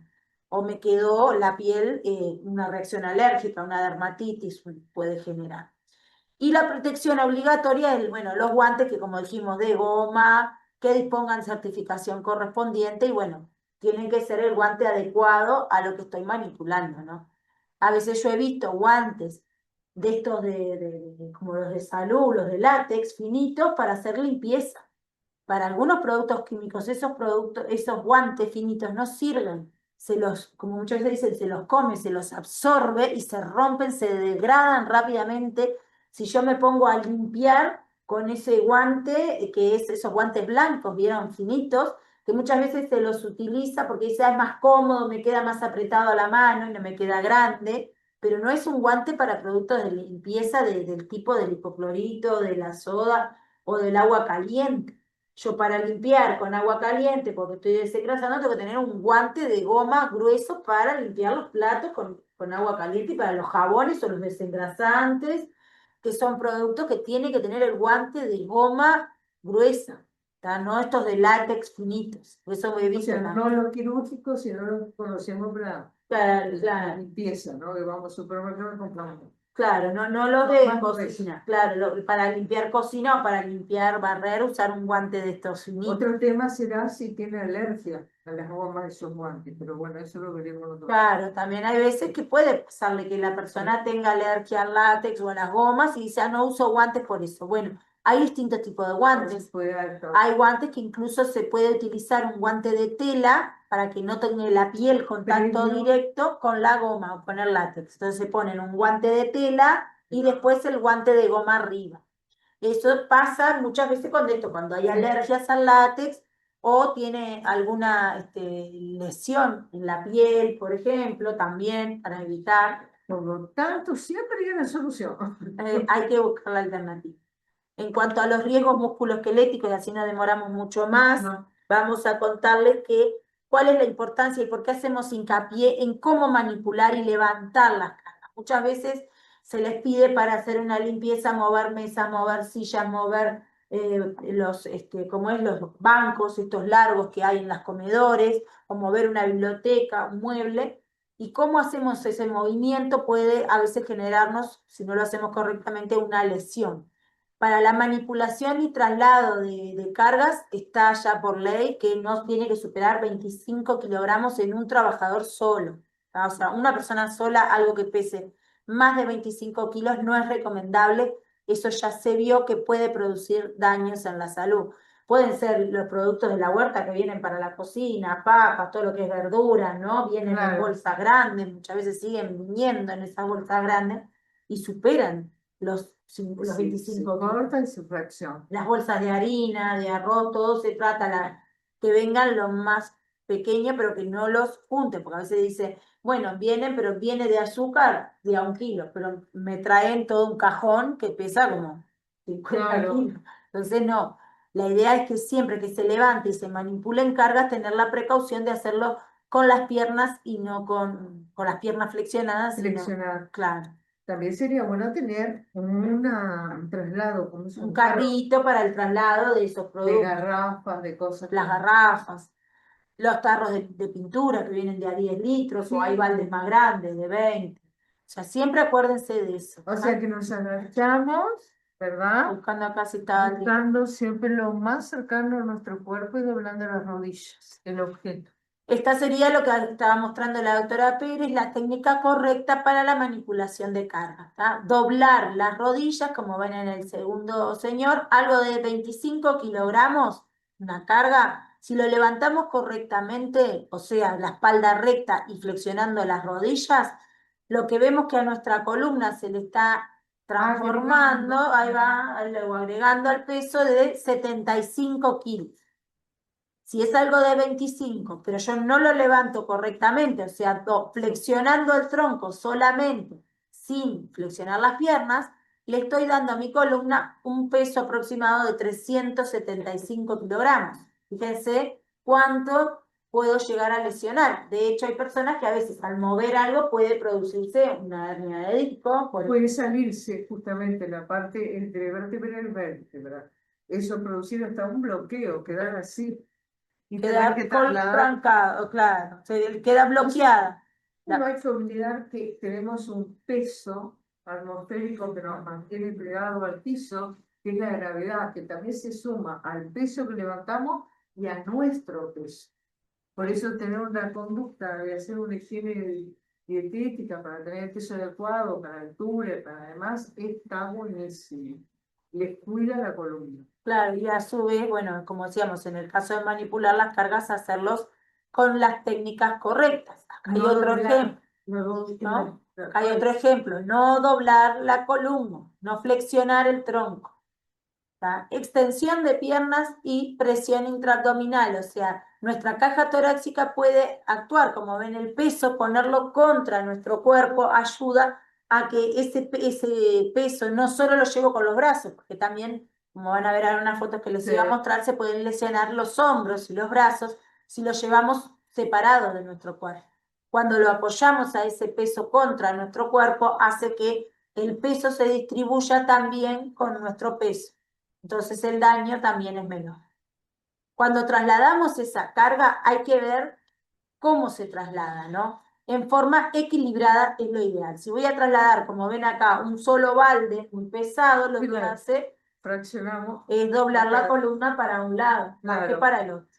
Entonces, si hacemos así, nos estamos lesionando. Si dividimos el peso, uno de cada lado, adecuado, ¿verdad? A nuestra antropometría, vamos a disminuir la lesión y se va acumulando las lesiones. Así que tienen que hacerle caso a la doctora. No, lo que decimos, esto no lo decimos nosotros. No, es la ciencia. Es la ciencia que lo ha demostrado y sobre todo la gente que estudia ergonomía, pues entonces habla de la ergonomía, tiene que ver con esto, las lesiones que aparecen a nivel de la columna de muchos trabajadores, se ha visto que tiene que ver por un tema de cómo se trasladaba la carga y esto no es una lesión que, como dijimos, puede pasar en un momento, pero también es acumulada y es a lo largo de los años. O sea, el trasladar, manipular cargas en forma insegura por una única vez, a veces no sentimos nada. El problema es si lo seguimos haciendo en forma reiterada a lo largo de los años.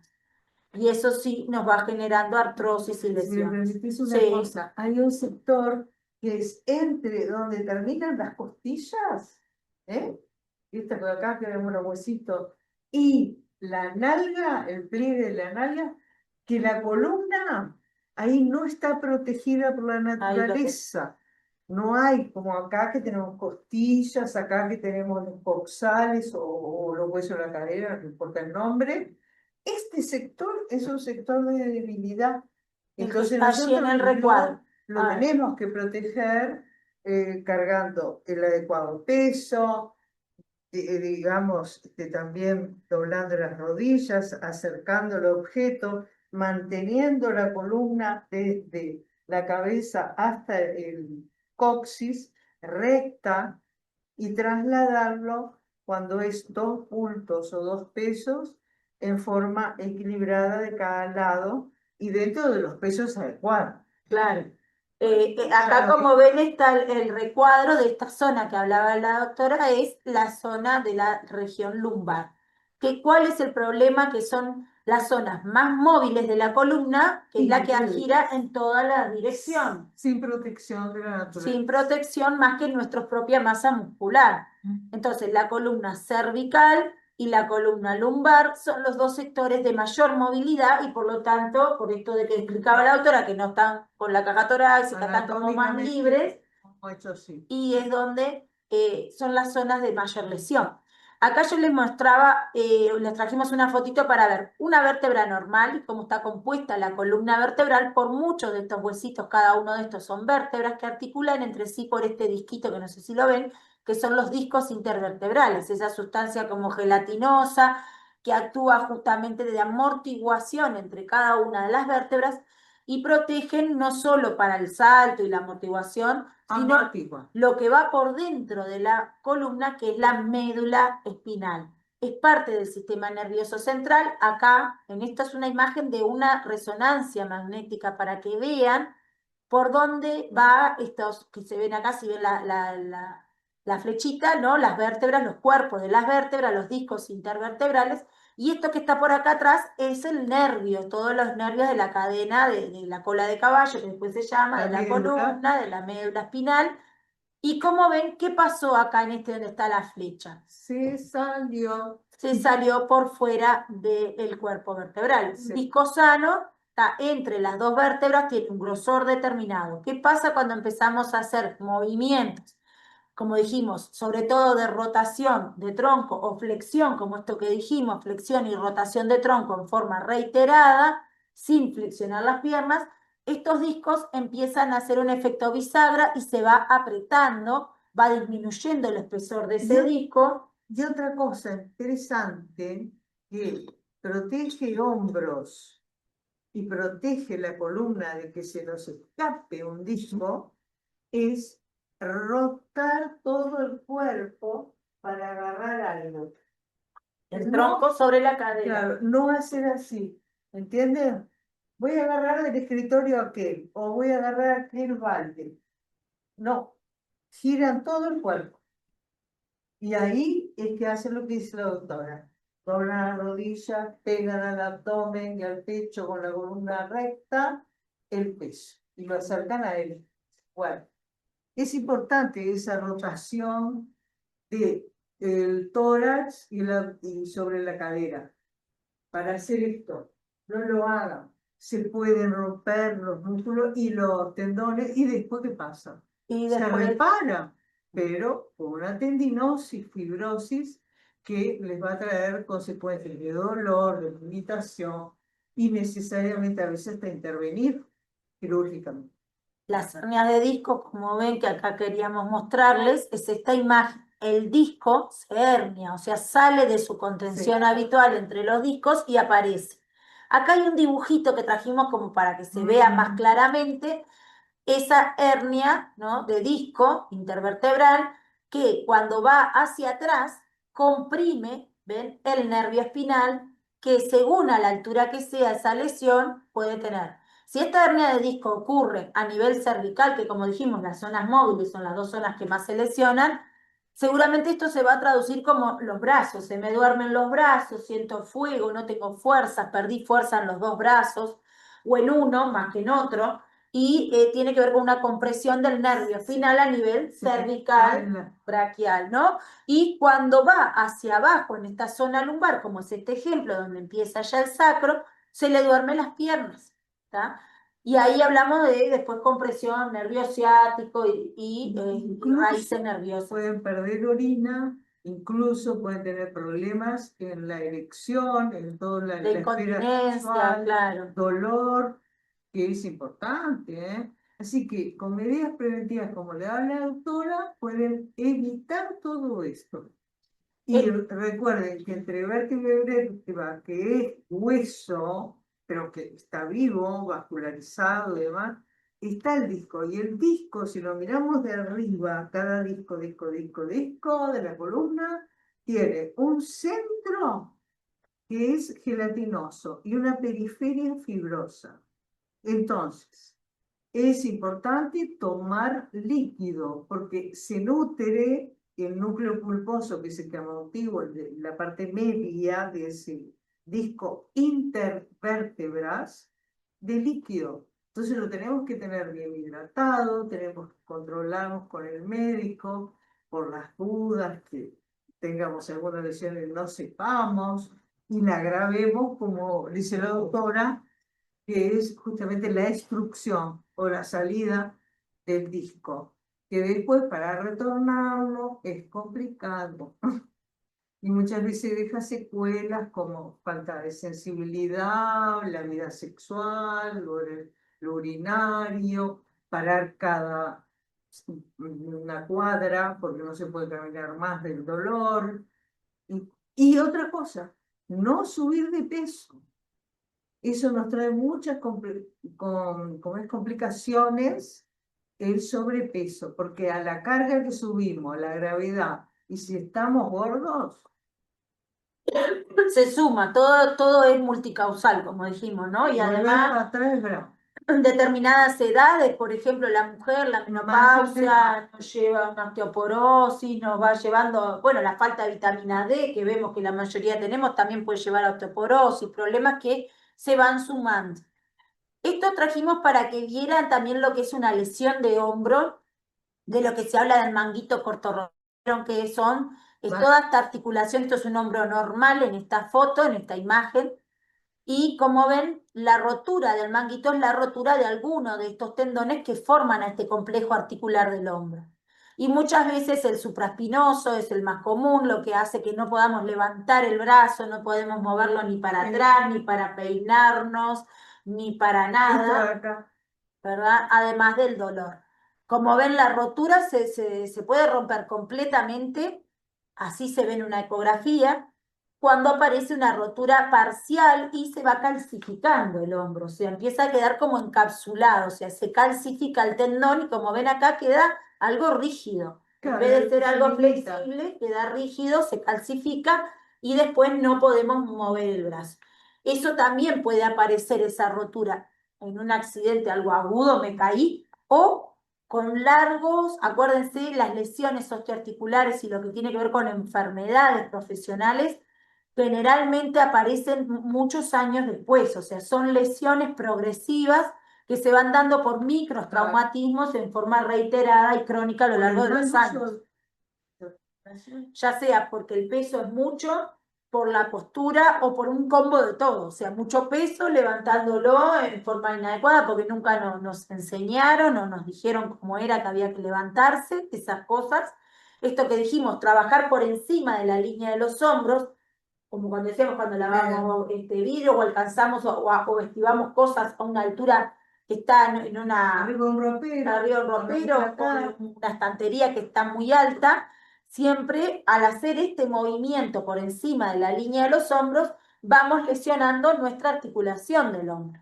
Por desgaste, una vez que lo hagamos, obviamente no pasa nada. Pero si esto lo hacemos todos los días y estamos como lo que decíamos, en lampazo, limpiando vidrio, haciendo este movimiento por encima de la línea de los hombros, probablemente va a aparecer, lo primero, una tendinitis en agudo. Cuando esa tendinitis no se atiende correctamente, ya la lesión pasa a quedar crónica, se hace una tendinosis y posteriormente que viene el desgaste y la rotura del tendón. Entonces hay como etapas previas que nos va avisando que las tareas que estamos haciendo, siempre lo ideal es trabajar a este nivel, o sea, al nivel de mi brazo derecho estirado por debajo de la línea de los hombros. Todo lo que tenga que limpiar que sea a este nivel. Y rotar el cuerpo. Siempre que vayan a agarrar algo atrás, no hagan así. No, no, no, así no. Esto es lo que decíamos, ¿no? ¿Cuáles serían los ejemplos? Bueno, el almacenamiento en altura o la limpieza en altura, por encima de nuestra altura, lo correcto sería poner una escalerita, ya sea de 2, 3 escalones, hay escaleras que son chiquitas, no precisa una escalera muy grande. O la alternativa a esto, que es mejor que no usar una escalera, como dijimos, es el palo extensible para trabajar a este nivel sin tener que subirme a nada, eso sería lo ideal. Sino poner una escalera o una superficie y siempre tratar de manejar la manipulación de la carga a la altura del tórax, a la altura del pecho, a esta altura, ¿tá? De mi brazo, sin sobrepasar esa altura de los hombros. En cuanto a la parte de la limpieza y la flexión de tronco, lo mismo, ¿no? ¿Por qué se exige el palo largo en los escobillones o en los lampazos? Porque el movimiento que hacemos con el lampazo hace que si es largo ese palo mayor a 1,80 m, vamos a tratar de limpiar estirando solamente los brazos y no flexionando Sí. la columna hacia Ay, adelante. No haciendo esto como está en el dibujito de la flecha en rojo, ¿no? Con la flexión del tronco hacia adelante. Es mantener el tronco rígido hacia derecho y estirando solamente los brazos. Otra de las cosas que nos puede ayudar, que no sé si muchos tendrán en las escuelas, son los carros de limpieza. ¿Tá? Las técnicas del desplazamiento que se ha buscado como alternativa es tener estos carritos de limpieza para trasladar el balde, los escobillones, la bolsa, los mismos productos de limpieza, los dos baldes, ¿verdad? Uno con agua con jabón, otro con agua con hipoclorito, o tres baldes porque lleva uno para enjuagar, o sea, con agua limpia. Y a su vez, ¿qué pasa? Muchas escuelas o lugares nos dicen son de 2 pisos, no puedo subir y bajar el carro. Bueno, lo ideal en esos casos es tener dos carritos, uno para la planta baja y otro que queda para la planta alta. ¿Tá? Entonces, en cada lugar, en cada piso, tener un carro de limpieza para utilizar. Los carros, como ven, son medios universales, vienen de estos colores o pueden ser de otros, son livianos. También requieren un cierto mantenimiento, que las ruedas estén bien, que estén limpias, que a veces se les atora pelusas, hojas, ¿no? hasta el mantenimiento. Hasta el mantenimiento, pues si esas ruedas no ruedan bien, es más peso, yo tengo que hacer fuerza para empujar el carro. Lo otro es que si yo no tengo ninguno de estos carros y que no lo puedan solicitar o no lo puedan conseguir, igualmente lo que recomendamos es el balde no llevarlo lleno hasta arriba, a la mitad de agua, y cuando van a limpiar o tienen que utilizar, apoyarlo sobre una silla, sobre una mesa, para no tener que estar flexionando el tronco cada vez que van a escurrir el trapo, sino que hacerlo y tratar de trabajar siempre a la altura de la cintura. Lo mismo para la gente que trabaja en mantenimiento o en lugares que tiene que hacer tareas de tratar de evitar trabajar a nivel del suelo, siempre arriba de una mesa de trabajo para estar a la altura de su cintura, ya sea sentado o parado, ¿no? A veces uno se acostumbra a estar trabajando a nivel del suelo. Ahora, si es un enchufe, algo que está a ese nivel, bueno, sí, obvio, voy a tener que estar, bueno, tal vez para estar de rodillas, en vez de en cuclillas, estar de rodillas, poner, claro, con apoyo, puede ser un pedazo de polifón, puede ser cartones, muchas veces doblan varios cartones para apoyar las rodillas, o hay rodilleras también en la construcción y en esos lugares que trabajan con piso, se ponen rodilleras especiales con más amortiguación para no lesionar las rodillas. Por lo que la postura y la fuerza corporal tiene que tratar de ser lo más simétrica, con inercia, aprovechar de manera segura el peso del cuerpo para empujar el carro y no arrastrarlo. O sea, en vez de llevarlo así de espalda, tratar de ir siempre, como está el dibujito, hacia adelante, para que sea empujar y no arrastrar. Bueno, dentro de las medidas, ya fuimos diciéndola, ¿no? Equipos de protección personal en los casos que sea necesario, capacitación, es esto parte de lo que tratamos de hacer para la formación, para el uso de los productos químicos, el control de esos productos, ver que tengamos las fichas de seguridad, si no las tenemos, pedirlas, la señalización de los lugares cuando se está limpiando o si está mojado, o los productos que se está utilizando, la señalización de los envases, todo lo que es la etiqueta, y la parte ergonómica en cuanto a evitar lesiones por movimientos o posturas inadecuadas. Otro de los hábitos que se puede agregar es el alternar posturas de pie y sentado, con pausas activas donde se guía una práctica de estiramiento de los brazos, de la flexión del cuello, de los hombros, y todo lo que es las piernas también se estiran, ¿no? Siempre que se pueda hacer esta pausa activa con ejercicios de estiramiento. Ponemos ejemplo de los dibujitos al finalizar o al empezar la jornada laboral. O en el medio, ¿tá? Están terminando de limpiar algo, bueno, un patio grande o estuvieran haciendo una tarea que requirió mucho esfuerzo físico, acuérdense de estirar previamente a terminar con esa tarea, a posterior, digo, a terminar con la tarea o previamente al iniciar la tarea. Hasta acá vimos estos riesgos y queríamos, que ya nos quedan poquitos minutos, para hablar del hantavirus. El hantavirus es un virus que se transmite por el ratón de cola larga que está infectado con este virus, el ratón de campo, pero bueno, zonas aledañas, periféricas, suburbanas, donde hay muchos de estos ratones, sobre todo para que tengan la precaución de cuando vayan a limpiar o abrir algún galpón, alguna biblioteca, un Una lugar escuela poco cerrada. ventilado, ¿no? Que puede ser no me sale un depósito, un Las escuelas sótano, están claro. cerradas. Las mismas escuelas cuando están Claro. cerradas durante el verano, todo enero, y ustedes son los primeros a veces que entran a hacer la limpieza de esos salones, si había de estos ratones, pueden haber, que ustedes vean restos de materia de ratón o de ratas, es importante que tengan presente que pudo haber estado allí alguno de estos bichitos infectados, ya sea la leptospirosis, se transmite por la rata, o el hantavirus. Estos virus son virus altamente mortales, más de un 50% de mortalidad. Y los síntomas al inicio son muy variables porque puede confundirse hasta con una gripe. Puede dar fiebre, malestar general, hasta que rápidamente en 24, 48 horas progresa a una falla hepática, la persona queda amarilla, una afectación Aparece. grave y que termina con una internación, ¿no? En CTI y fallecimiento. ¿Qué hay que hacer? Ventilar y limpieza en húmedo. Eso es fundamental. Para que no se levante el polvo con los restos de la orina que tienen germen las ratas y los ratones. Depositar todo, ya está. Usar equipo de protección personal también, como puede ser en zonas húmedas las botas, ¿verdad? Un tapaboca adecuado para eso, guantes y un palo largo para, lo que ya habló la doctora. Sí, el uso del EPP, acá lo que hablamos es el tapaboca más durito que se llama N95, si lo recuerdan cuando la pandemia, el que es como un cartoncito que queda bien armadita la forma, ese tapaboca N95 es el mejor para los riesgos biológicos. Que quede bien sujeto en la cara, la nariz y la boca, porque ese tipo de tapaboca durito, que lo pueden, como decimos, tenerlo guardado para esos lugares donde hay mayor riesgo biológico, porque no estuvo cerrado mucho tiempo, bueno, voy a entrar a limpiar ahí. Primero que nada, ventilación previa. Entro con el tapabocas, abro las ventanas si hay posibilidad que se ventile por lo menos 30 minutos antes de entrar a trabajar en ese lugar para limpiar. Lo dejo que se ventile.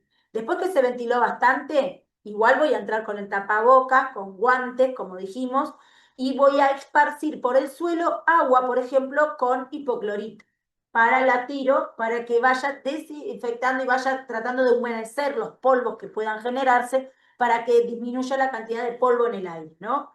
El hipoclorito es una solución adecuada. En una solución adecuada, no lo pongan puro, acuérdense, si vamos a desinfectar al 10% está bien, con esa dilución que vimos, de 100 en 100 centímetros de hipoclorito al 100 en 10 litros de agua. Con eso es suficiente. Después se hace la higiene exterior del lugar, tratar de que esté libre de basura. Esto habla más que nada como control de plagas, el evitar dejar comida, restos de comida en papeleras o en lugares que van a quedar cerrados el fin de semana, por ejemplo. Pasan las cocinas, que muchas veces andan ahí los insectos, porque claro, andan buscando comida, restos de comida. Entonces, si tratamos de dejar la basura, por ejemplo, lo que es la basura orgánica, sobre todo, que es la que atrae los insectos, lo que trae las cucarachas, los ratones, todas las plagas, tratar de sí desecharla el mismo día al final de la jornada, ¿no?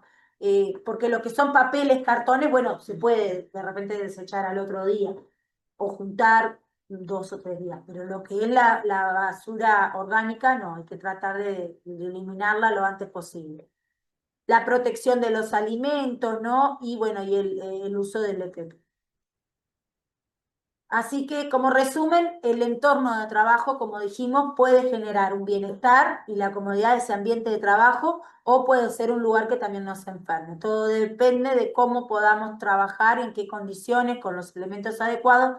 Y a veces, aunque tengamos los elementos adecuados, si no tenemos el conocimiento de esto, de las técnicas para cuidar nuestro cuerpo, hablamos de la conducta del autocuidado, porque a veces, como acá, las organizaciones nos pueden decir, pero nosotros mismos en el día a día somos los que podemos también cuidarnos de cómo hacer estos movimientos, para justamente prevenir todo tipo de lesiones.